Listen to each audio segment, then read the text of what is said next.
Hello everyone, welcome to the History Center. My name is Rachel Benjamin and I'm an intern here. And so now I'd like to introduce you to our speakers today. Jim and Connie Coulthart are here to discuss tales from the American home front during World War II. Please join me in welcoming them.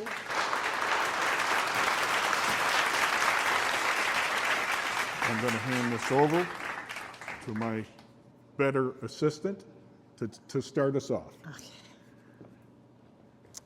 So glad you could join us on this rainy afternoon. I'm going to be talking to you today through the eyes of my grandmother, who was a Utican, because I think it helps to put oneself in the position of various people in history and events that took place during their lifetime. I would like to start out by saying the bombing of Pearl Harbor was such a shock. And that shock was followed by fear. Fear was followed by anger. But more importantly, the last thing was determination. And that determination was had by each and every person. The war affected everyone's lives. My husband was a war worker, as he was an older gentleman, and he worked at Savage Arms. My son, my oldest son, was unable to volunteer, so he also worked in a war factory here in Utica. I had five sons. I'm 130 years old, so I had 5 sons, and they all took part in one way or another. I had one son in the Army, one in the Navy, one in the Coast Guard, and one who is eventually a pilot in the Air Corps. So for me, it was very personal, as it was for most folks. This was my world. This was my world, 1941. As you can see, this is home, and this is where I was. But the war changed everything, and women had to realize that they had skills as a manager of a home that they could use to benefit the greater world and our effort. We use those skills to help further this process along. We were encouraged to do things that some of us already did, but the Victory Garden was very important to a homemaker like myself, because I needed to expand what I could give my family. And first off, all processed foods, anything canned, that was going to go to feed our troops, which included my sons and my neighbors' sons, husbands, and fathers. So that helped out quite a bit. It also saved points, because we'll talk about rationing. Most foods were rationed eventually. The media of the day was very helpful to us. We all took the newspaper, we all listened to the radio programs, and from those we got a lot of tips on how to prepare nutritious meals. Restaurants were not exempt. They also got ration books. And they also tried to have meatless meals occasionally. Kraft macaroni and cheese. That came to be extremely popular at the beginning of the war for various reasons, which I will talk about in just a little bit. Here's where women did a lot of the work. We had to conserve everything. We had to use what we had. Clothes were not rationed, shoes were, and you got a special coupon to redeem to get shoes once a year. Imagine that if you have a growing child. Hopefully you have a big family and you can pass them along. But it was something that women's clubs and so on, and family and friends helped out, taught each other how to cut suits down. Over on the table, you'll see some of the fashion of the time and the changes. The styles, as I say, changed for both men and for women. Women, for the first time, started wearing pants, which was completely unthought of before. So we were wearing pants or jumpsuits because we were working in factories in a lot of cases, which Jim will tell you about. So that, but beyond that, all the frills came off, all the lines got narrower, the skirts got shorter. I don't know what I thought of that, not much. And a really big one was stockings. We had silk stockings, and then there came along this new thing, nylon, and we all liked that. Nylon was pretty good, but nylon was used for parachutes and other things that the military needed, so we had to give those up. Now, some of the younger ladies were creative, and they used makeup on their legs. And then they had someone help them draw a line on the back of their legs so it would look like they had stockings. I just stuck to my old cotton ones. Here are some of the ways that women could help out. Besides making do with the family clothes and cutting things down, a lot of women took up knitting or rediscovered knitting. I was a crocheter myself. It was quite a change to make.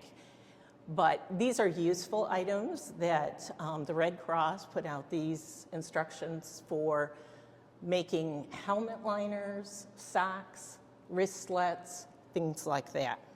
Oh, I should mention too that men were part of the change in clothing design too. No more double-breasted. Single-breasted suits, no vest.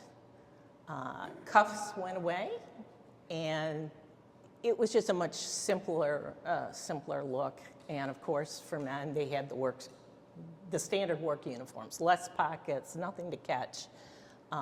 Also, rationing. Okay, rationing, it began with gas. Obviously, the troops were going to need a lot of fuel. So it was gas, then it was automobiles, then it was sugar, and then it was coffee. And eventually it was almost everything. So, but we looked at this as our way to participate in the war effort. And it took everybody to do that. If anyone would like to see it, I do have my ration book and stamps to see. And the purpose of this too, and we learned a lot from the English experience that had gone before us, was to not only provide for the troops, but to also equitably share out what we did have. The federal effort was led by the Office of the OPA, Office of Production Administration. But locally, there was a war council made up of prominent citizens who managed all of the local tasks. And there was always in every city and every town a office where you could go to have this explained to you, because this was very, very complicated and very, very stressful to learn, and it was important to learn. But there was a lot of government handouts. There were people there who could help explain things to you. The ration books changed from time to time, and that was to prevent counterfeiting. both the color outside, the color inside, and the coupons had various things like tanks and airplanes and so on there to just always remind you why you were doing this. As the cartoon at the beginning showed, everybody got in on scrapping. Everybody, housewives, kids, and in this case, up in the upper right-hand corner, even the dog gave up his rubber toy. No one who was involved with rationing was anything but a volunteer. There was no payment for this work. And there were a lot of subcommittees that would handle particular pieces of this. Does anybody know what that is in the upper corner of this picture? Milkweed. And milkweed became important because we were no longer able to get an item called kapok, which was from the Philippines, and it was used to make life vests. So during the war, it was very important that we have a substitute for that. So this is one way that children were very involved in that they would pick this and turn it in. And there were also big efforts where the whole town, and this is in Utica, was involved in the scrap drive. And a lot of time towns would compete and have contests and give out prizes, again, to encourage people. Girl Scouts and Boy Scouts locally were very, very important. There was Daisy May groups. I had never heard of that until recently. Daisy May groups, one at New Hartford that raised a particularly large sum of money, and that went to buy bonds. The girls would hold dances and bond drives. War stamps. Everybody's heard of war bonds, but war stamps were something that children could buy. And they bought them at school, and they pasted them in a book, and when they got a full book, they got a bond. These other ladies up in the top are pool drivers. You were encouraged to pool to work with other people because gas was rationed, and you had a tag that went on your windshield that told how much gas you could have. Now, if you were a firefighter or a first responder, you got more. Certain people were unlimited, those that were more directly related to the war, the clergy, so on. So there were exceptions. The ladies at the bottom are from the local Red Cross, who were extremely active in many, many ways. The food wheel. This was like a major concern that we would, with all this rationing, that we would be able to supply our families with good nutrition. So we were always being reminded of this in the newspaper and on the radio and so on. Now, with your ration books, every member of the family got one. Mother, father, right down to the baby. And you had to keep track of them. And if you lost them, you had to go back to that war board and say, I've lost it, I need a new one. Every time you got a new one, and you would know this because it would be advertised that there was a new book coming out, you would have to turn in the old one. If you went anywhere, you had to take it with you. If you went in the hospital and stayed longer than 10 days, you had to turn in your booklet to the hospital so they could use it while you were there. Again, the wartime recipes were shared. There was a lot of contests at this time for the best. This was the beginning of contests for best recipes. As I said, it affected every part of our lives. Movies and music and cartoons. Superman had been around a little while, but Captain America became real important during this time. A lot of movies were, actually probably most movies were related to the war, both serious drama and comedy. Cartoons and the newspapers were skewed to war themes. There's a comedy. Music was wonderful during the war years, just really some really great music. Everybody was very attuned to the radio and the radio programs. Again, we're all with that theme. So it was important that we all realized that there was something we could do. And it did include everyone. There was a young lady in Utica who made a first by being the first female mechanic because her father was left alone in his shop, and her name was Marie.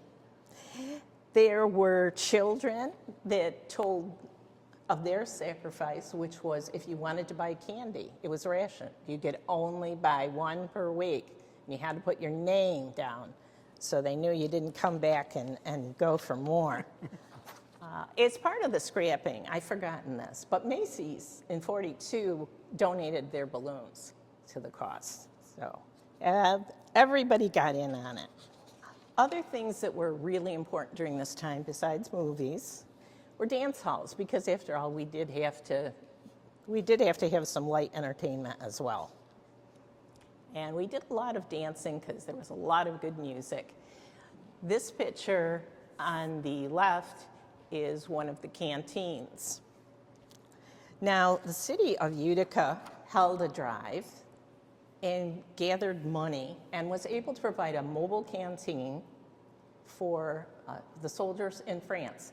It was open 24 hours a day, and it supplied cigarettes, sandwiches, that sort of thing, reading materials. Even little brownie scouts got involved. They had a clean your plate program, and they just didn't want to waste anything and encourage others to do so. I have one story here that I'd like to tell you about regarding the canteens. There was a canteen next to the Stanley Theater, and there's a friend's story that her parents were the hosts for a while.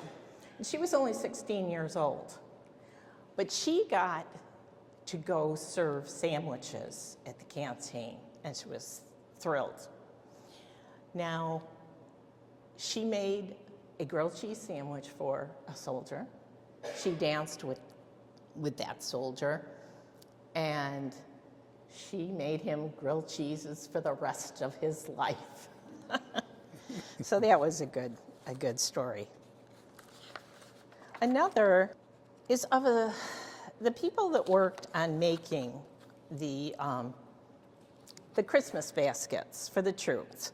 Often wondered whether or not anyone they knew would get one of these baskets. And sure enough, a letter came from a young man he happened to be from Little Falls.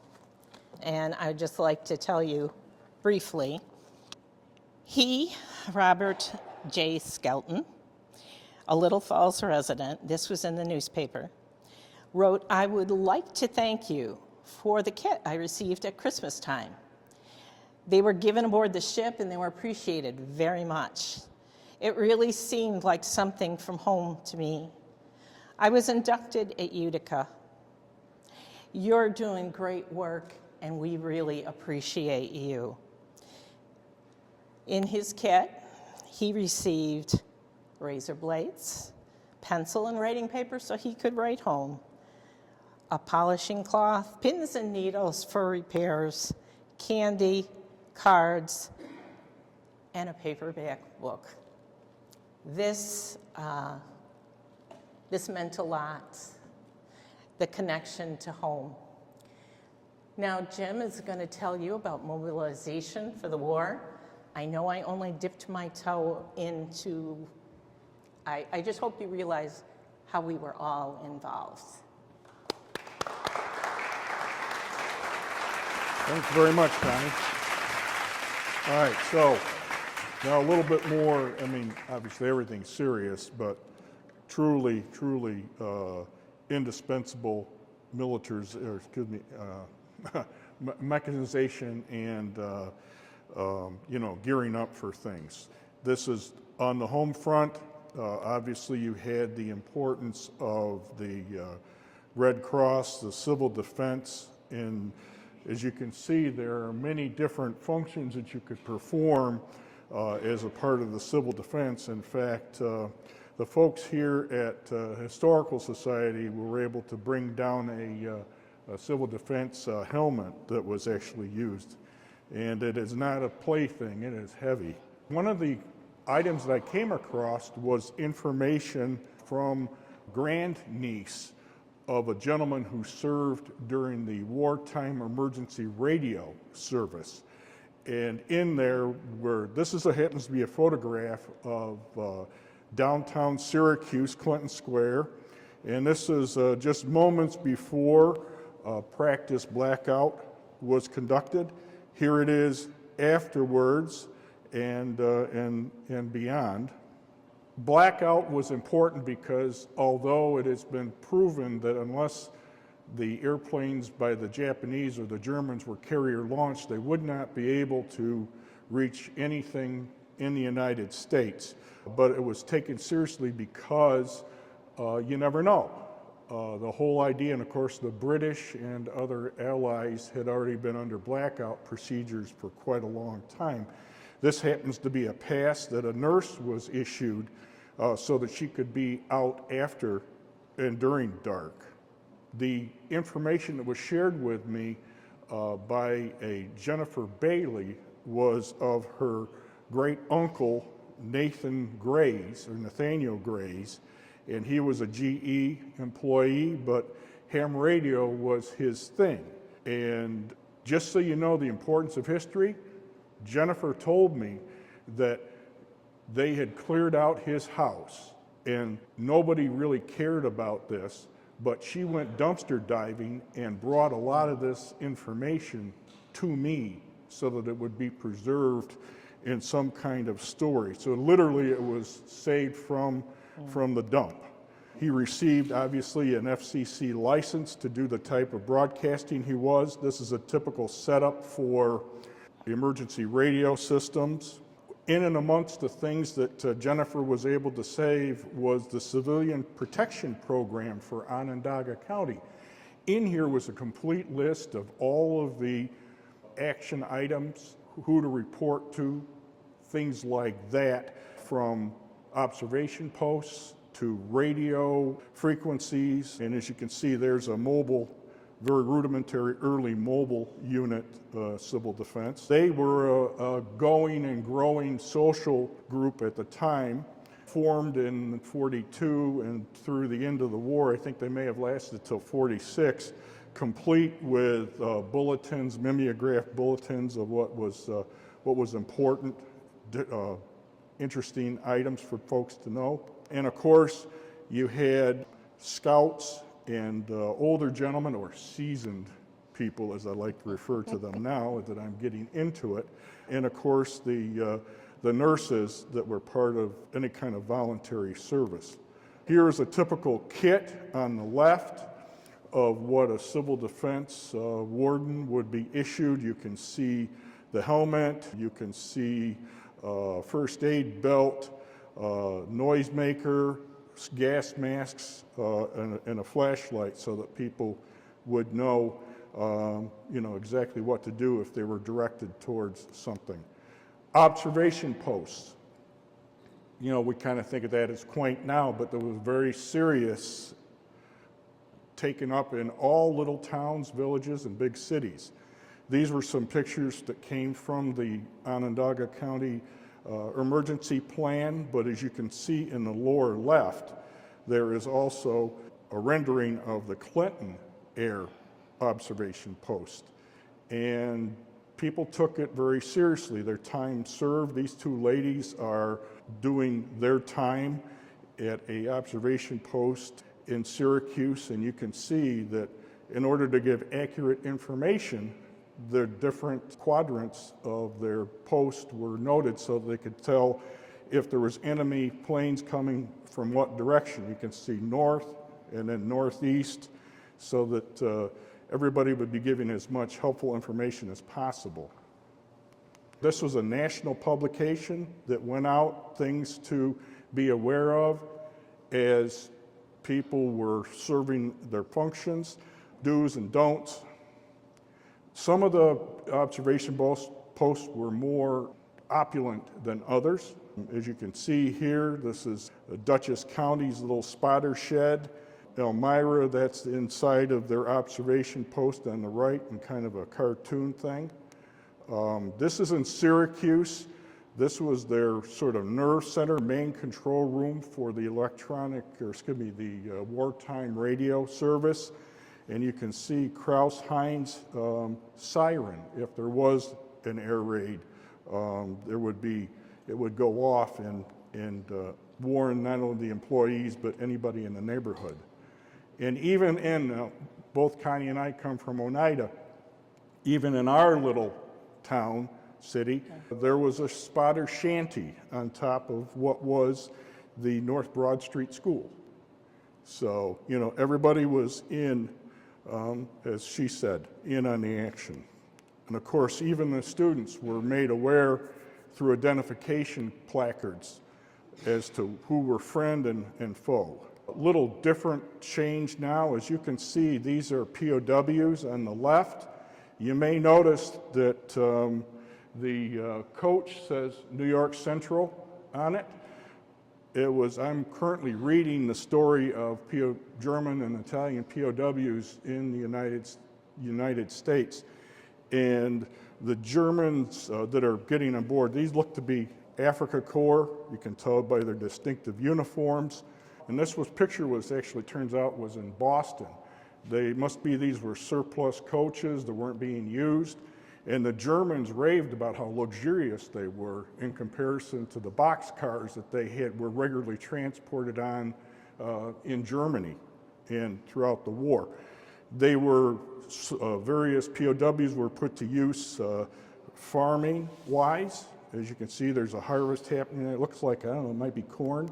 Some of them built their own shelters as such. And as you can see, there were German and Italian POWs from throughout, sort of bedded down, if you will, throughout the area. Stacy Basin, Waterville, Rome, Deansboro, and there was even case of a POW sort of compound at the Rhodes Military Hospital area, and even at the Rome Air Depot. This was, again, some of this is centric to Oneida, but there were POWs that were brought in to work at the only canning company at the time, because a lot of our guys were off fighting the war. Also, and this was in California, but because of the threat of air raids, a lot of factories were camouflaged so that they would appear from the air to be something that they weren't. So the Germans or the enemy, the Japanese, would, if they bombed, they wouldn't be quite so easy to spot as an aerial target. A lot of creative use of camouflage. This is obviously what it would look like from the air. And, it doesn't look like much now, but, when you're at 15, 20,000 feet, it's convincing that this is what it would be underneath like.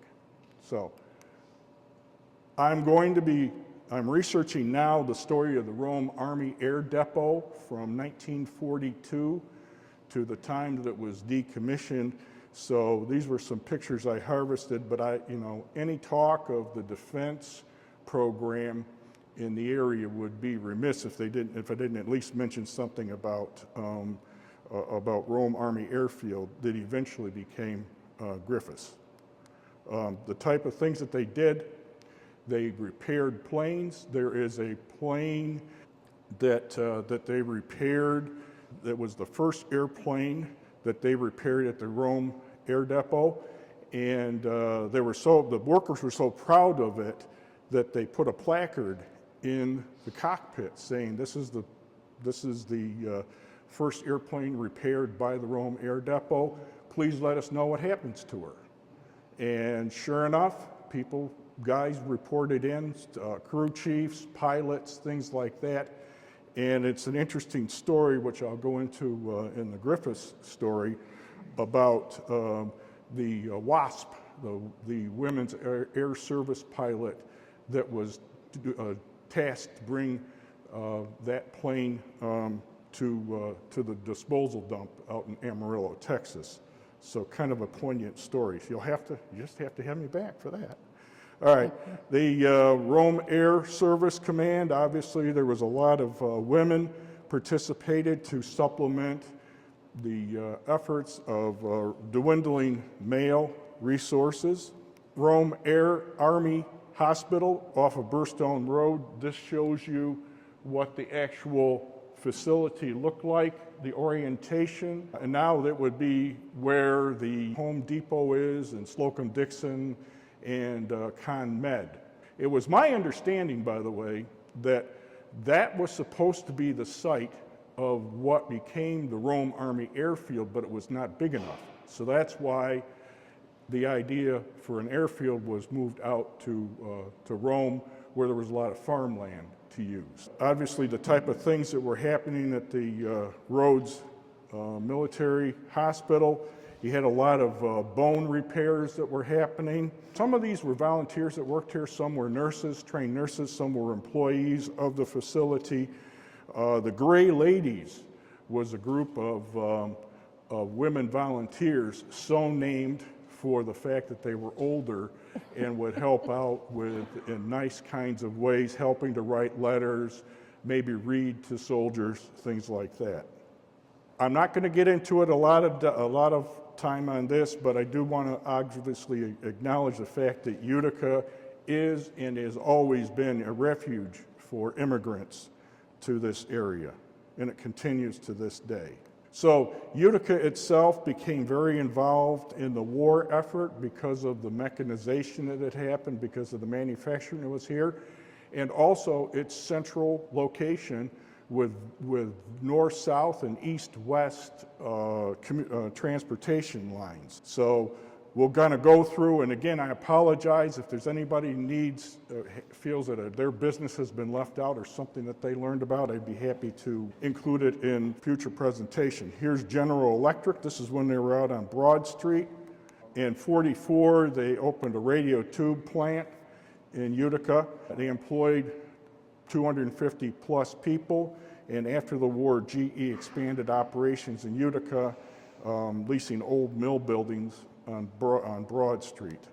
Bossert Manufacturing, they produced cartridge cases, steel reinforced oxygen bottles, and 14,000 axles for tanks. So there's a representative sample of the munitions that they did, and of course the type of Sherman tank that was heavily used during the war. Chicago Pneumatic played a significant role in the war effort, came up with something called a hot dimpling machine, which heated rivets to 1,000 degrees Fahrenheit, used for dimpling, riveting, and brake riveting operations. In addition, they also came up with a generator that was used by the Navy. And I was able to locate pictures of both of these. There's a dimpling machine and, of course, a generator.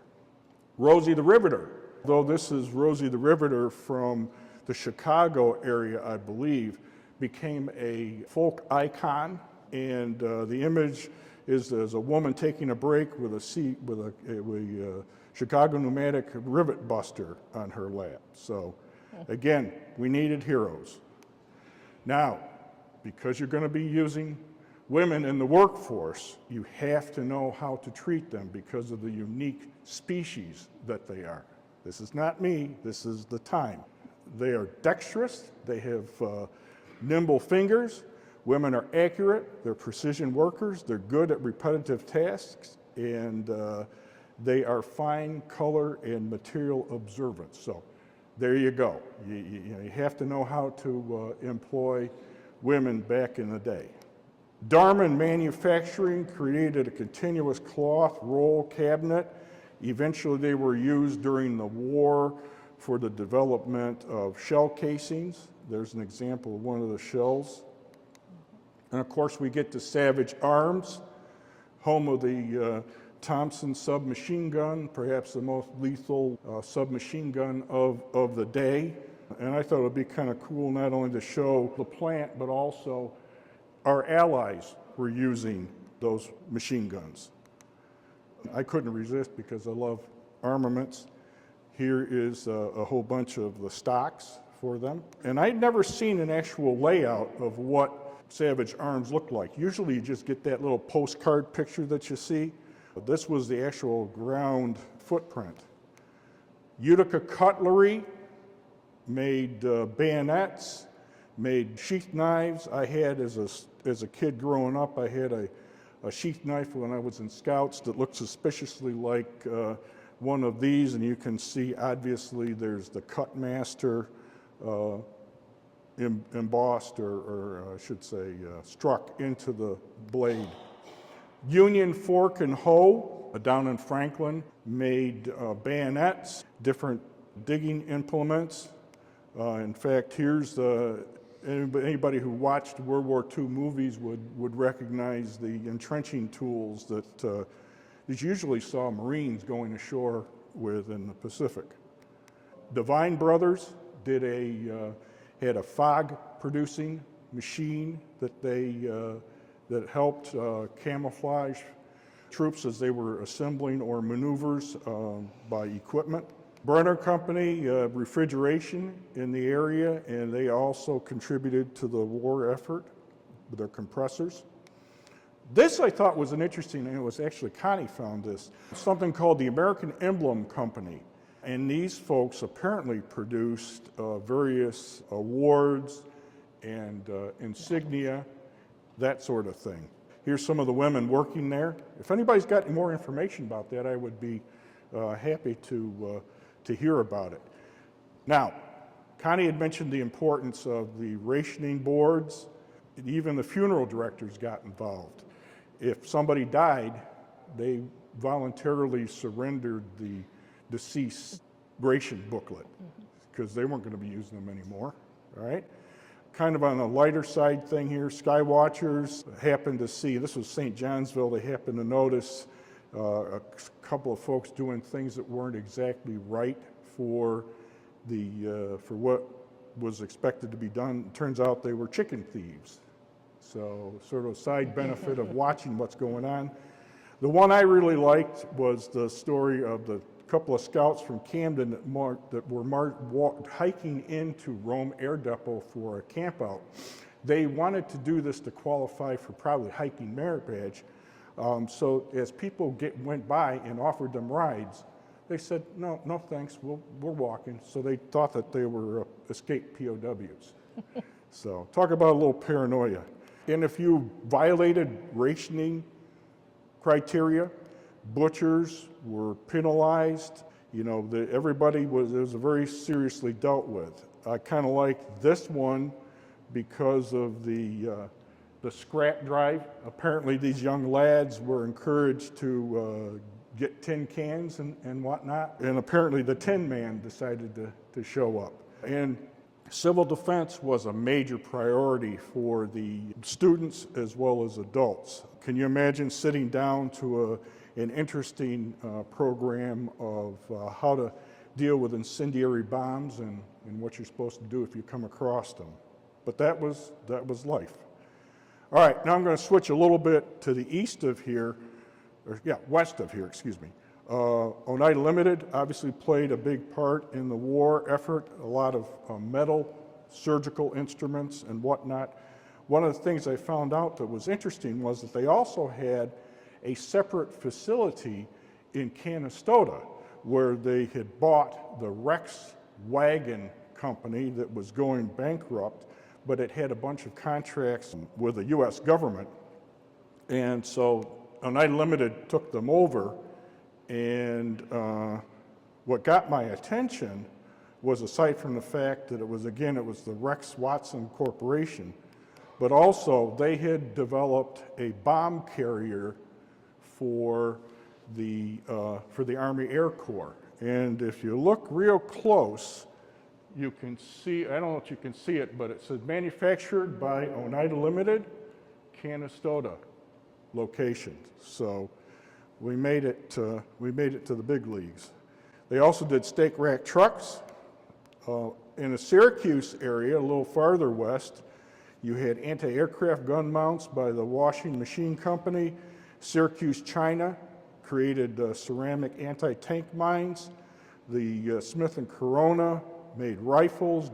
Again, GE in the Syracuse area, radar systems, and on and on. At the Syracuse, China, the thing about ceramic mines were that you couldn't detect them because they were sheathed. You couldn't detect an exploding mine because they were sheathed in ceramic. So that was a major advancement. There was also an ordnance facility located in what's now the Radisson area, bounded by Oswego and Seneca rivers, and it made many thousands of pounds of ammonia picrate, which is a very explosive known as dunite or explosive D. And again, one of the reasons why they located it out there was because things did go wrong on occasion. So here's some pictures of the facility back in the day. As you can see, there's plenty of space, and here's some women pouring the key component into the shells. All right, I'm going to take a quick trip here. Local time, little family time here. This is my paternal grandmother. There is my great-grandmother and my great-grandfather and all my great-uncles and my aunt. And those of you may be old enough to remember the Keller Ford Motor Company. That was Hugo that started that business in Oneida, but he also branched off into, he always fancied himself an inventor, and so he created what was called Keller Labs. This was the automobile service. If any of you know Oneida, it's down and back of where the Oneida Hotel currently is. But for his efforts, he was awarded the Army-Navy E for excellence in production because he created, among other things, a plaster cast procedure and technique for setting bones during the war. He also developed for amputees a way that they could drive a car. You had no limbs. If you lost your arms or legs, there was a way you could do this. All right, now I'm going to finish this with this last story here because I promised you the story of Nazi plunder and money that was never found. This is Otto Hellig. Otto's up here. An early pioneer in aerial photography down in the Sullivan County area. And he really got the shutter bug. Anybody know where Liberty, New York is? That's where what he called home. He was kind of a thrill seeker. He really was he was the first guy to own a fast car in town that went 60 miles an hour. But his job, his chosen profession was aerial photography. And to this day, this is what the outside of his photography shop is still in existence, and that's what it looks like. But he was a German by birth, came over, and again got into the photography business. Here's some of his snapshots that were shared with me, original shots that were shared with me by a gentleman who got some of Otto's collection. Here is a picture of his plane, the Liberty. It was, among other things, did a U.S. to Denmark transatlantic. He was not a pilot himself, but he hired somebody to do the flying. And of course, he received all kinds of accolades for it. here he is in his pilot. But where it gets interesting is during the war, there were a lot of Nazi sympathizers and folks of German extraction. And I say that not lightly because as I said, the Kellers were from Germany. And I remember, to this day, I remember instances in which my grandmother would talk very sternly with me about, how it was not well thought of to be German at the time. So, but at any rate, there were a lot of sympathizers. A couple of guys approached Otto and his pilot when they were going to New York City from Liberty, New York, and wanted a ride. So they gave him a ride. When they were airborne, and this is the plane that was Otto's, when they were airborne, they drew a pistol on Otto and his pilot. Otto, quick thinking, and his pilot, quick thinking, he got his pilot's attention to look in a pocket of the plane where there was a revolver. And the pilot and he kind of coordinated either through hand signals or gestures. The pilot flipped the plane upside down and sideways and threw the Germans off balance. And Otto didn't hesitate to kill both of them.